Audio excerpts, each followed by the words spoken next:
Salut à toutes, salut à tous, moi c'est Marion, vous êtes sur Job Teaser et c'est l'heure de Meet the Expert. Le principe est simple, à chaque épisode, on reçoit un invité qui vient nous raconter son métier afin qu'on puisse mieux en comprendre les réalités, les enjeux et l'avenir. Mon experte du jour s'appelle Bérangère, elle est directrice des acquisitions au sein du groupe M6. Bonjour Bérangère, comment ça va? Bonjour. Eh bien, bonjour Marion, ça va très bien et je suis, curieuse et très contente d'être là et de pouvoir parler à toute une, de potentiels peut-être, prospects pour le groupe M6. Merci Eh de ben, m'inviter. merci à toi, surtout d'avoir accepté de participer à ce nouvel épisode de Meet the Expert. Et écoute, je te propose de rentrer dans le vif du sujet tout de suite, Bérangère. On va faire connaissance avec toi tout d'abord pour comprendre comment tu es devenue directrice des acquisitions. Est-ce que tu pourrais du coup nous présenter les événements majeurs de ton parcours académique et de ton parcours professionnel?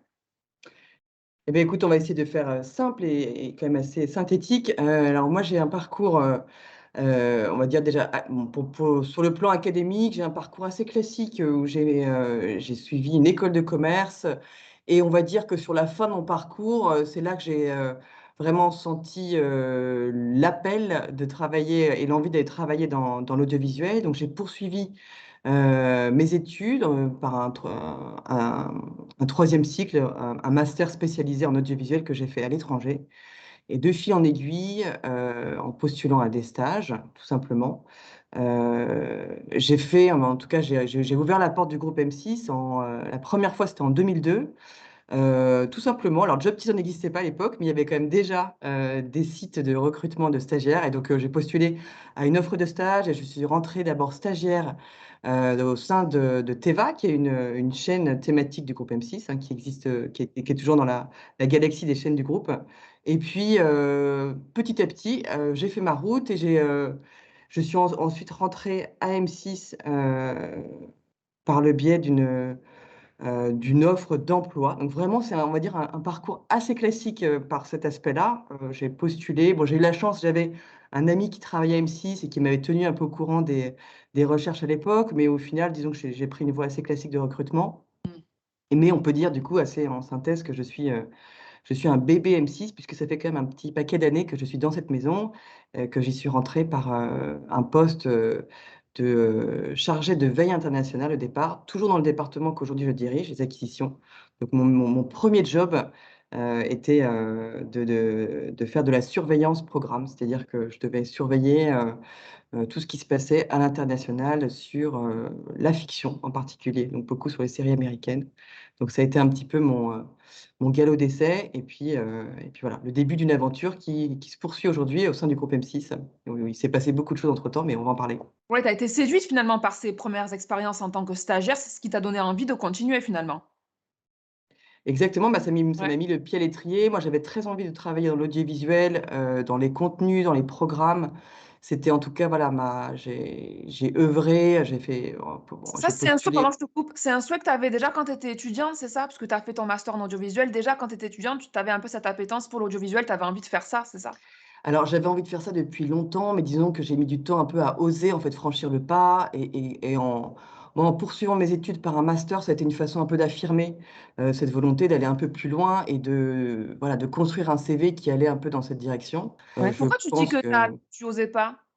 Pourquoi tu dis ça? oh, parce que moi, j'étais, voilà, j'ai grandi en province, dans une famille où personne ne travaillait forcément dans cet univers. Ça me paraissait un peu loin et pas forcément, on va dire, concret Accessible? ni accessible. Ouais. Donc, et puis, une méconnaissance peut-être des métiers également, pour vraiment savoir qu'est-ce que je peux faire avec le bagage que j'ai, l'envie que j'ai et donc oui et puis un manque de maturité, il faut l'admettre aussi, hein. Je pense que j'étais peut-être focalisée sur d'autres choses et pas encore très mûre pour vraiment approfondir mon projet professionnel. Donc ça j'ai mis un petit peu de temps avant de vraiment, creuser creuser ça. Mais une fois que j'ai vu que, bah, voilà, je pouvais faire un 3e cycle, que suite à ça, j'ai forcément ça me mettait un peu plus dans un rail un peu plus simple d'ouvrir la voie et voilà et ça s'est passé, par la voie stage, à M6 déjà. Preuve en est qu'il faut pas s'auto-censurer, hein, tout est possible, quel que soit le profil, que Exactement. voilà, peu importe, d'où on vient,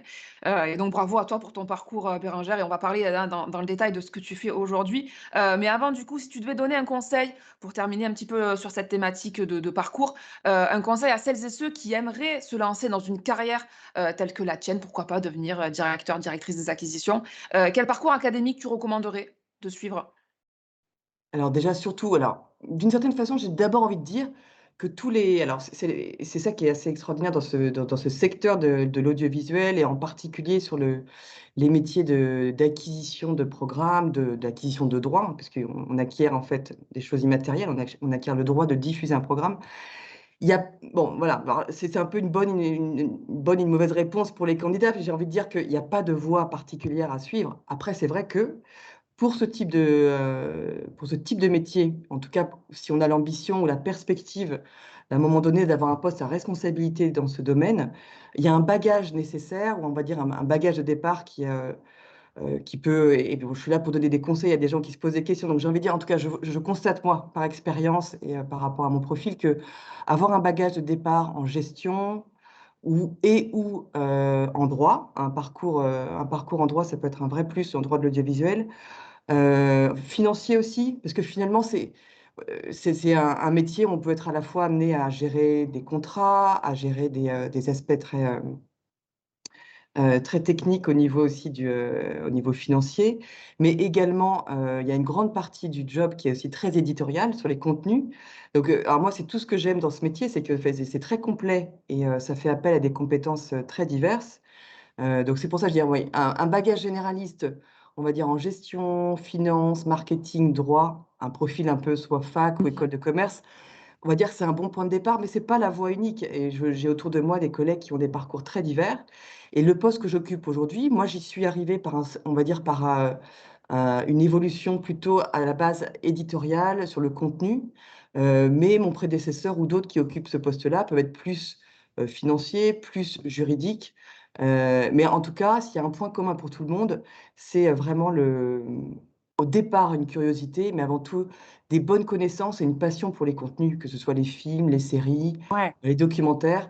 Parce que, il faut connaître ce sur quoi on travaille et alors après, soit on a un métier vraiment purement éditorial et on va dire c'est une évidence et c'est une nécessité de vraiment maîtriser ces aspects-là mais même si on est dans un on va dire des compétences plus, finance, gestion, juridique Plus ou, technique, ouais. marketing ou Mmh. technique, la connaissance du programme est vraiment une nécessité et j'ai envie de dire, c'est un peu le ciment, de ces métiers. C'est ça qui va créer aussi le lien avec les autres personnes qui travaillent, dans ce service ou autour et puis je vais dire, c'est aussi la raison pour laquelle on est tous, là dans ce métier, c'est qu'on aime les contenus et que c'est notre fuel, voilà, c'est le charbon qui nous anime et qui nous fait avancer tous les jours et c'est ça qui rend aussi ces métiers aussi passionnants et palpitants. Il faut aimer ça, bien sûr, mais j'ai envie de dire, c'est pas très difficile et je pense qu'il y a des tas de gens qui sont passionnés, qui imaginent pas forcément qu'on peut, en fait, en étant passionné de contenu, en faire un job. Mais si, c'est possible.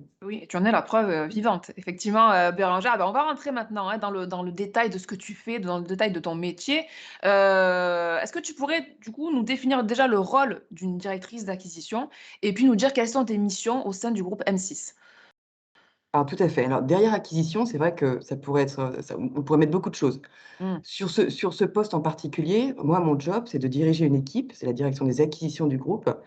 Notre mission, c'est d'acheter, donc d'acquérir les droits d'exploitation de programmes qu'on va diffuser sur, toutes les antennes du groupe M6. Alors évidemment, il y a la chaîne M6, mais alors pour ceux qui connaissent plus ou moins on va dire la galaxie des chaînes et services, c'est M6 en premier lieu, mais aussi Paris Première, par exemple, qui est une chaîne payante, Téva dont on a parlé, où moi j'ai Mmh. commencé mes premières armes, également W9, Sister. Depuis quelques années, il y a également la galaxie jeunesse avec, Gulli, et les chaînes jeunesse, du groupe.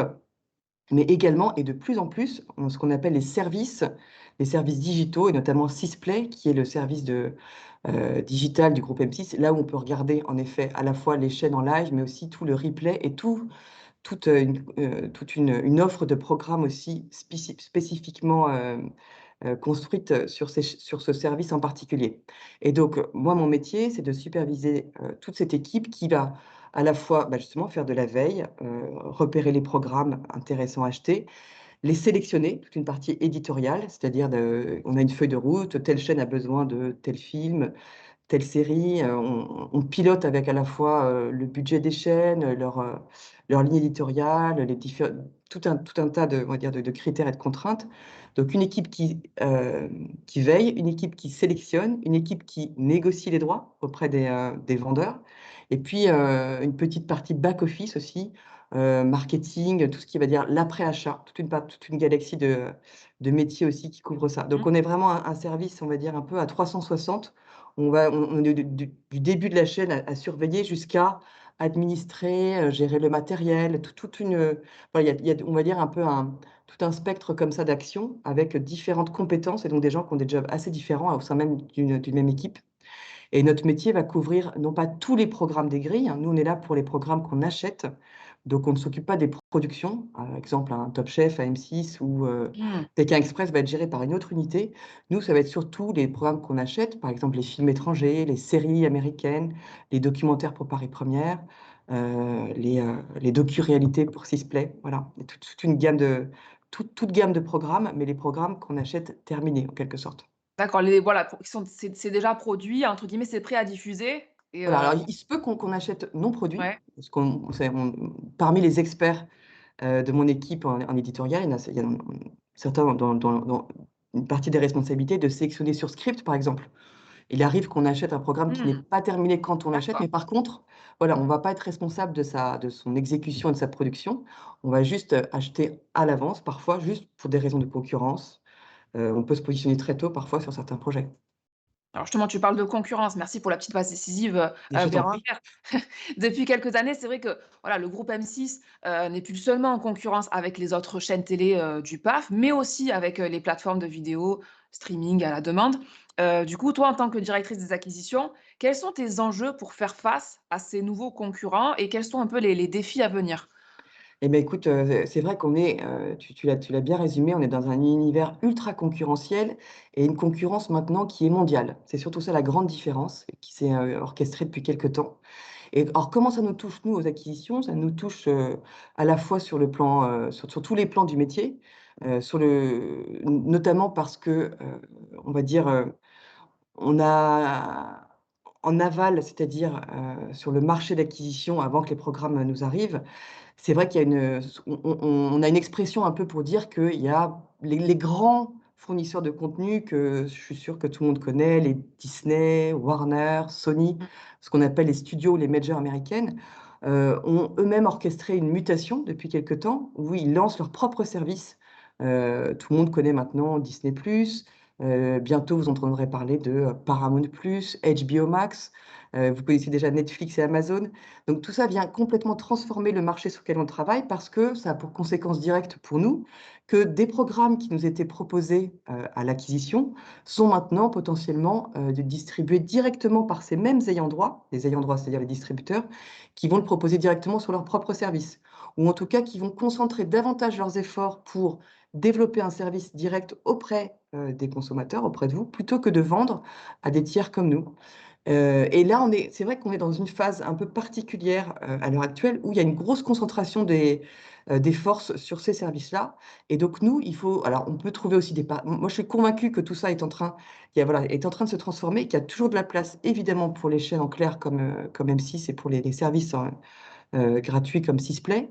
Mais tout ça se transforme et nous oblige, nous, à être, c'est pour ça que ça fait partie des capacités indispensables de s'adapter et d'anticiper tous ces mouvements qui arrivent parce que ça prend parfois beaucoup de temps, ou en tout cas, ça peut transformer sur de la durée les marchés. Donc nous, oui, on est totalement impactés par tout ça et ça nous amène à prendre, parfois plus de risques aussi pour avoir accès à des programmes, qui sont, plus difficilement atteignables aujourd'hui ou Mmh. d'être plus malin en termes de négociation aussi. Donc, c'est peut-être un peu plus compliqué, mais ça rend les choses d'autant plus intéressantes et passionnantes, parce que cet univers est en totale transformation aujourd'hui. Alors tu le disais tout à l'heure, Bérangère, l'une de vos missions, hein, en tout cas dans tes équipes, c'est, d'identifier, de sélectionner des programmes, hein. Moi, je voulais savoir un petit peu sur quels critères vous choisissez de miser sur tel ou tel programme et est-ce que tu as un exemple, voilà, de programme dont vous avez réussi à acquérir les droits et dont tu es, toi, particulièrement fier? Bah, écoute, je vais te citer des exemples, en effet. Alors, il y a c'est une question tout à fait légitime et on a tous envie de comprendre, mais comment est-ce que vous sélectionnez les programmes? Je vais te dire, on n'a pas un algorithme, on n'a pas une machine, magique qui nous dit, comment sélectionner. C'est beaucoup basé sur, on va dire, l'expérience. On a aussi beaucoup de services études, marketing qui nous aident avec des données malgré tout. Là, on va dire qu'il y a un petit peu de data, pour parler, jargon technique et marketing, de données sur, voilà, les tendances de ce qui a pu marcher en termes de performance sur les cibles, et cetera. Pour nous aider à prendre des décisions d'achat, évidemment, on va se baser sur des historiques de qu'est-ce qui a déjà marché, qu'est-ce qui n'a pas marché. Et après, c'est beaucoup lié aussi à notre, et c'est pour ça que malgré tout, sur les métiers de sélection, il y a une capacité, on va dire une sorte d'empathie avec les attentes du public qui est nécessaire, de savoir, de comprendre qu'est-ce qu'attendent les gens, qu'est-ce qui fait les qualités intrinsèques d'un programme pour un type, d'audience. Sur M6, on a pour ambition en prime time de viser l'audience la plus large possible Mmh. sur un public qui soit, on va dire, en termes télé assez jeune, c'est-à-dire en dessous de 50 ans. Donc on va accumuler tous ces facteurs pour en tout cas les ingérer nous et de là, quand on va regarder ou quand on va nous proposer un programme, être capable de sentir et d'anticiper. Après, on va aussi s'imprégner des tendances, de l'air du temps et là, par exemple, depuis quelque temps, on se rend bien compte qu'il y a une telle offre de contenu, on est tous submergés par l'offre de contenu.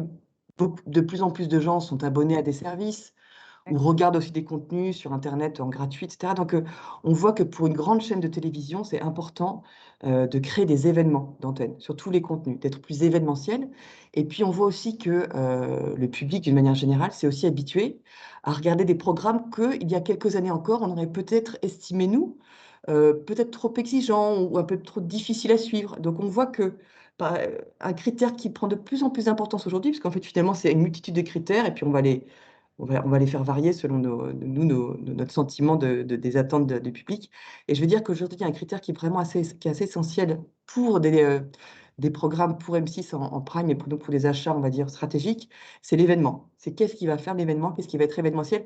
Et qui peut du coup, on va dire, surpasser des critères hem, peut-être d'adéquation avec les attentes du public. Donc c'est aller au-delà de ça et un bon exemple, 2 bons exemples assez récents, c'est 2 séries qui finalement, on va dire dans leurs écritures, dans leur narration ou dans leur sujet, n'étaient pas forcément des évidences ou n'étaient pas dans les codes de ce qui avait marché jusqu'à maintenant.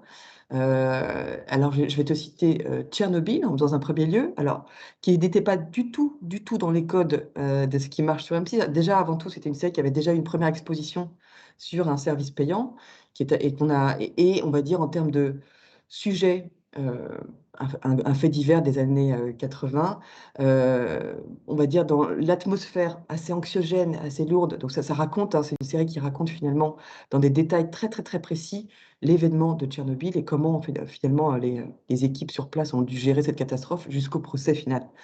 Et c'était, on va dire, un coup d'audace, que je dois, d'ailleurs reconnaître que c'est avant tout le directeur des programmes d'M6 qui a eu cette audace-là et on a travaillé ensemble pour y parvenir. De croire que ce programme, même si dans ses codes, il était, on va dire, assez atypique pour M6, il correspondait pas forcément à ce qu'on diffuse jusqu'à maintenant, il y avait une telle force intrinsèque au sujet, une telle force à la narration que ça pouvait transcender tout ça et rassembler les gens. Il fallait y croire et bah, écoute, l'événement a eu lieu. On a construit quelque chose d'événementiel aussi parce que, justement avec la direction des programmes d'M6, on a été allé acheter des programmes complémentaires, des documentaires qu'on a diffusés en deuxième partie de soirée. On a un service de presse qui évidemment a fait un travail remarquable pour faire parler de l'événement Mmh. autour de l'anniversaire. Donc, mais ça, tu vois, ça fait partie justement des coups assez, prodigieux et très marquants pour le public et pour M6 d'aller justement chercher des programmes qui ne vont pas forcément, répondre à une attente. C'est pour ça que à la fois, il faut savoir répondre aux attentes du public, mais savoir le surprendre aussi. Et un au u une autre série auquel je pense un peu plus, qui rentre un peu plus dans nos codes à nous, mais qui malgré tout était aussi un peu plus ambitieuse en termes de narration, c'était la série Why Women Kill qu'on a diffusée sur M6, l'année dernière et qui à la fois était tout à fait dans les codes d'M6 parce que, elle est produite par elle a été en tout cas, conçu par un scénariste américain qui s'appelle Marc Cherry et qui a pour major. Desperate Housewives, Exactement, voilà, tu me tu on connaît, on que connaît. tu connais bien, que je pense que la plupart des gens connaissent. Ouais. Et donc là, c'est une série qu'il a aussi, produite et réalisée, écrite, mais qui était plus, on va dire, un peu plus exigeante en termes de narration, en termes de structure et cetera. Et on s'est dit: «Bon, il faut un petit peu d'audace, allons-y». Et écoute, ça a payé, les gens sont ve le public est venu, le public a aimé et on était très contents, voilà, d'avoir proposé cette série. Et en même temps, la télé, c'est aussi des rendez-vous, donc on va aussi parfois aller chercher des séries qui répondent plus à quelque chose de plus habituel, mais après avec toujours cette idée de se dire: «Est-ce que ces personnages vont plaire? Est-ce que». Bon voilà, hein, donc écoute, je vais m'arrêter parce qu'on pourrait y passer des heures à parler de sélection de contenu parce que moi ça me passionne. Mais voilà, pour te dire en tout cas, voilà, si je pouvais retenir aujourd'hui quelque chose d'assez essentiel, c'est quels vont être les critères pour faire un événement en télé?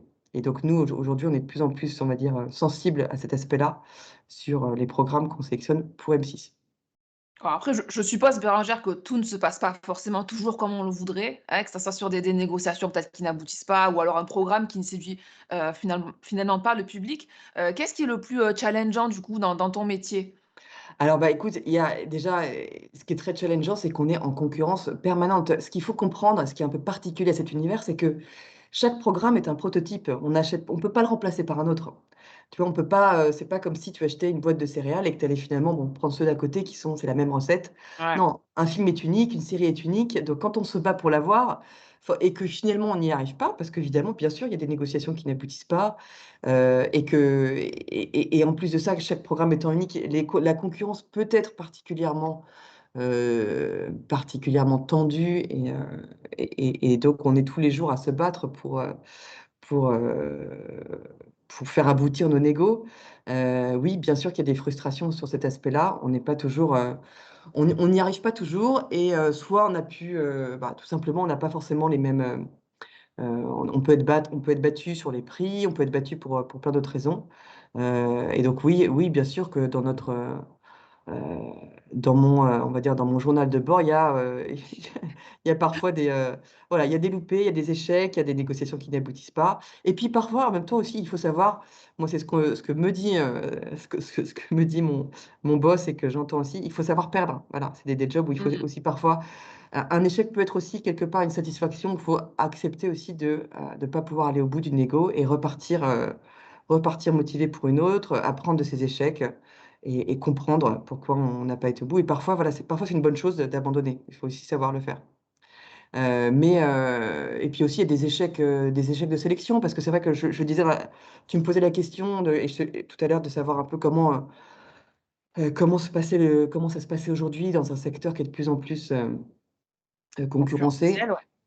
Bah, je te disais, oui, il faut se renouveler, il faut aller tester d'autres contenus aussi quand la source se tarit, il faut aller trouver d'autres sources et donc ça fait partie aussi nous de notre mission d'aller essayer d'autres choses. Donc parfois on fait des tests, on achète des programmes en se disant: «Ça, on n'est pas sûr que ça marche, mais pour telle et telle raison», on se dit: «Allez, essayons».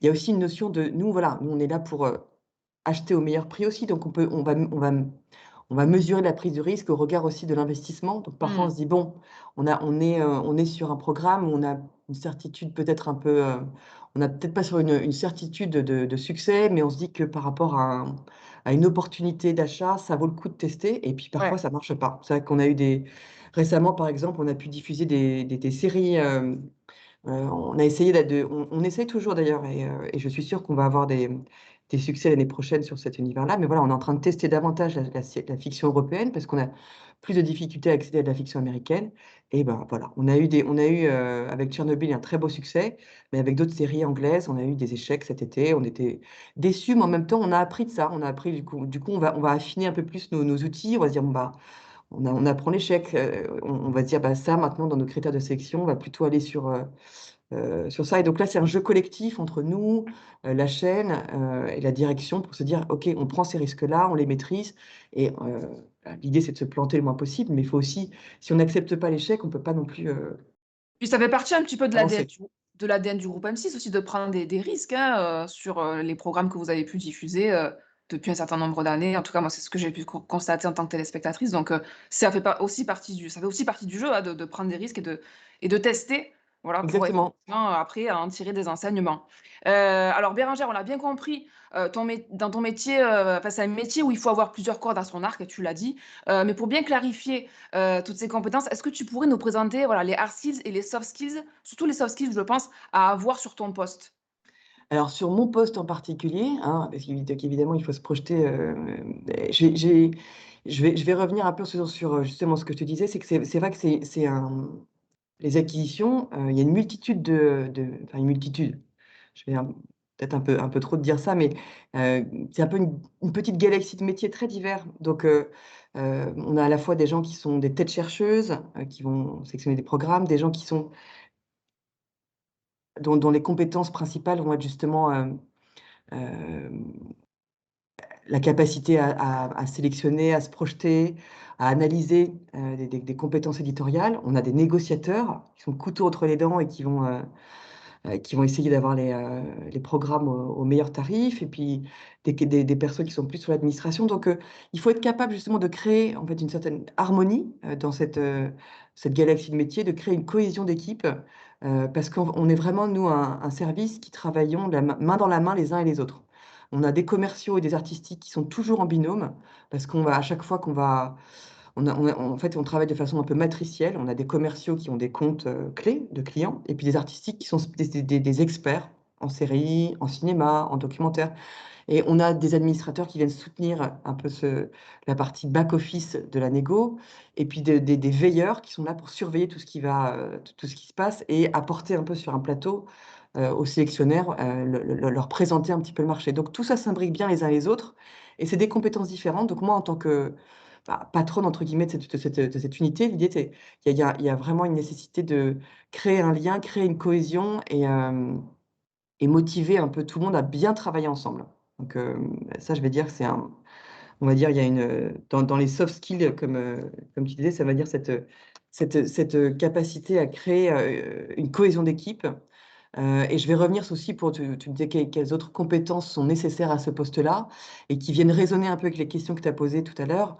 De l'agilité. Agilité, alors c'est vrai que c'est un mot qui est un peu à la mode en ce moment, mais c'est vrai qu'il vient bien, je trouve, qualifier, les compétences nécessaires aujourd'hui. Parce que comme je disais, c'est un univers qui est en mouvement en permanence, donc on est un peu c'est comme si on était sur un terrain mouvant. Il faut s'adapter, pour, acheter des droits qui n'existent peut-être pas aujourd'hui, mais qui vont arriver demain.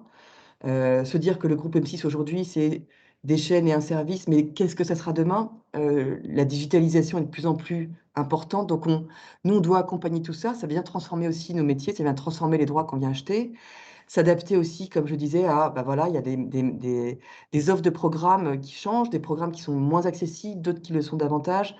Donc il faut être capable d'anticiper, d'être agile pour pouvoir de ne jamais se reposer sur, le fait que ce soit, fait et que ce soit des certitudes. Tout ça bouge en permanence. Donc oui, c'est vrai que la capacité d'adaptation, l'agilité, on va dire, intellectuelle, sur tous les plans, que ce soit au niveau voilà, de l'aspect contractuel, de l'aspect, structurel, comprendre la structure de Mmh. cet environnement et éditorial. Ouais, ça résume pas mal les choses. Et donc, ouais, je t'ai parlé de ça et je parlerai bien aussi de la créativité parce que je trouve que et souvent on pourrait se dire créativité parce qu'on est dans un métier éditorial, mais je dirais que la créativité, elle se résume pas du tout à l'éditorial, bien au contraire, je pense qu'elle doit être aussi très présente au niveau justement, négociation. Négociation, ouais. Ouais. Mmh. Parce que, bah, voilà, on n'a pas toujours, la négociation, c'est pas qu'une question de gros sous, c'est pas qu'une question de mettre le plus, c'est d'être très précis, très, et de savoir justement, bah, s'adapter si jamais en face de soi il y a beaucoup d'attentes. Qu'est-ce qu'on peut faire de malin? Qu'est-ce qu'on peut faire de smart et qu'est-ce qu'on peut créer comme offre commerciale qui soit attirante et qui nous permette d'emporter une négociation? Voilà, créativité, agilité, Bon, ça fait pas mal. des ça fait déjà pas mal, hein? Ouais, Ouais. ça fait déjà pas mal. Non, mais non, mais en tout cas, voilà, c'est des super conseils, je pense, pour ceux qui nous regardent. Effectivement, ça leur permet de savoir un petit peu si peut-être eux ont le profil déjà pour justement, se lancer dans une carrière telle que la tienne. Et aussi, il y a forcément une information, un facteur, on va dire, qui va rentrer en ligne de compte quand on est jeune et qu'on se questionne sur ses futurs choix de carrière, Bérengère. C'est, bah, voilà, le facteur, salaire. Qu'est-ce qu'on peut espérer à ce niveau-là quand on démarre dans l'acquisition de programmes? Écoute, bah, très clairement, je vais te donner une fourchette qui est une Ouais. qui est une fourchette de la maison, hein. Pour ces niveaux, pour démarrer, un poste, on va dire, du coup, junior dans ce métier, la fourchette elle est aux alentours de 33-34 000 € par an. À un OK. poste, à un poste junior, chargé d'acquisition, par exemple. Donc on va dire un 1er job dans l'équipe, soit éditoriale ou négociation. Et si on se projette un petit peu, alors là, je parle pas forcément de salaire, mais vers quel autre type de métier on peut s'orienter après celui de directrice d'acquisition, directrice d'acquisition? Vers quel autre métier on peut s'orienter? Bah, écoute, on peut s'orienter on va dire en tout cas nous on est dans un moi je suis dans on va dire un univers où il y a beaucoup de zones de chevauchement avec les métiers alors soit dans la direction des programmes, dans la direction des programmes des chaînes, où là on va être plus dans la conception de l'offre de programmes et c'est vrai que nous on travaille tous les jours avec soit directeurs de programmation ou directeurs de programmes des chaînes. Également la production, aujourd'hui, nous, on sélectionne des programmes qui sont déjà produits, mais finalement, on est juste à on est, très, de plus en plus en amont. Comme je te disais, ça nous arrive aussi beaucoup, d'acheter sur script, finalement de cofinancer parfois des productions, même si aujourd'hui on reste sur un métier d'acquisition. Donc, le métier de, producteur, soit en interne, soit en externe, pourrait être tout à fait un pont. Il y a un pont assez, virtuel un peu entre ces métiers. Ouais. Donc la production, plutôt en fiction cinéma, parce que c'est plutôt les univers les plus, sur lesquels on est le plus présent de nos achats. Voilà, production, direction des programmes et puis, je vais te dire, voilà, c'est un peu ça peut être, au sein d'une chaîne, au sein d'une plateforme. Il y a beaucoup de similitudes aussi sur les métiers ce métier d'éditeur en quelque sorte. Tous les horizons sont possibles, si j'ai bien compris. Heu, en Je tout cas, En tout cas, on ouais, il y a il y a des des possibilités il de y a des ponts, transformer. il y a des Ouais, ponts. exactement. Alors avant de savoir, hein, Bérangère, si vous recrutez en ce moment chez M6, parce que je pense que c'est ce que aussi les jeunes qui nous regardent veulent savoir, quel serait ton conseil, pour celles et ceux qui voudraient se lancer, voilà, dans une carrière, dans l'acquisition de programmes? Et beh, j'ai envie de dire: «Allez-y, venez, nous on recrute à fond».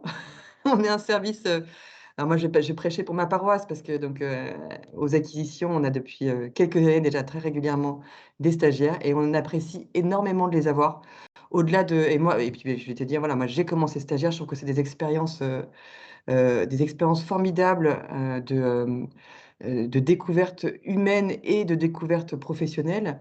Donc, c'est des occasions en plus je trouve, quand on démarre un stage, de 6 mois dans un service, c'est l'occasion aussi de vraiment découvrir au-delà de la mission qu'on a, mais de découvrir des gens autour de soi et il faut moi j'invite toujours, je conseille toujours les stagiaires de ne pas hésiter à faire savoir, voilà, leurs envies, de profiter aussi d'être on est sur un stage, mais à M6, on a l'habitude aussi d'ouvrir les horizons des stagiaires qui sont au sein des services pour qu'ils aillent aussi pendant leur expérience, éventuellement faire des rencontres avec d'autres personnes, élargir leurs horizons. Ils sont là c'est pour moi, je trouve que c'est vraiment une expérience donnant-donnant. On participe à la formation de ces stagiaires et eux, participent au fonctionnement de notre service et je trouve que c'est un enrichissement, moi j'ai un service où voilà, où la moyenne d'âge est quand même légèrement plus âgée que les jeunes qui viennent nous rejoindre et à chaque fois je trouve que ça nous fait beaucoup de bien à tous d'avoir aussi un peu de sang neuf qui vient aussi apporter de la fraîcheur dans l'équipe et je trouve qu'on a toujours réussi voilà, à mixer à la fois l'intérêt des jeunes qui rentrent et voilà et l'intérêt voilà, pour le service et pour les maîtres de stage. C'est du win-win donc la porte est ouverte. Bah, justement, alors est-ce que les portes sont ouvertes en ce moment, Bérangère? Est-ce que vous recrutez, au sein du groupe M6? Eh bien, figure-toi que oui, on recrute au sein du groupe M6, donc moi je suis là pour ça, pour passer le message. Le groupe M6 recrute. Je crois qu'il y a plus d'une soixantaine, je crois, d'offres de stage à pourvoir pour 2022, j'imagine, pour janvier. Et aux acquisitions en particulier, moi je sais que il y a 3 offres de stage, en cours, bah, justement dans les domaines dont on a pu parler aujourd'hui, très différents. Ça va de veille, bah, sélection, administration, tout ce qu'on a pu, aborder, ensemble. Et donc rendez-vous sur le site carrière du groupe M6, je suppose, pour postuler, déposer sa candidature, c'est ça? Exactement, tout est là-bas. Bon, Bon, eh beh, super, mais Bérangère, merci beaucoup, Mais merci Marion, c'était un plaisir. pour, ton partage d'expérience. Merci d'avoir joué le jeu de Midi Expert. J'espère que tu as passé un bon moment. Ça va? Ça s'est très bien passé, je te remercie. Bon, eh beh, super, j'étais ravie, également d'animer cette émission en ta compagnie. J'espère qu'on aura réussi à éclairer le chemin des jeunes talents qui nous ont suivis, aujourd'hui. Quant à moi, je vous souhaite une très belle fin de journée et je vous dis à très vite pour de nouveaux épisodes Midi Expert. Ciao, ciao.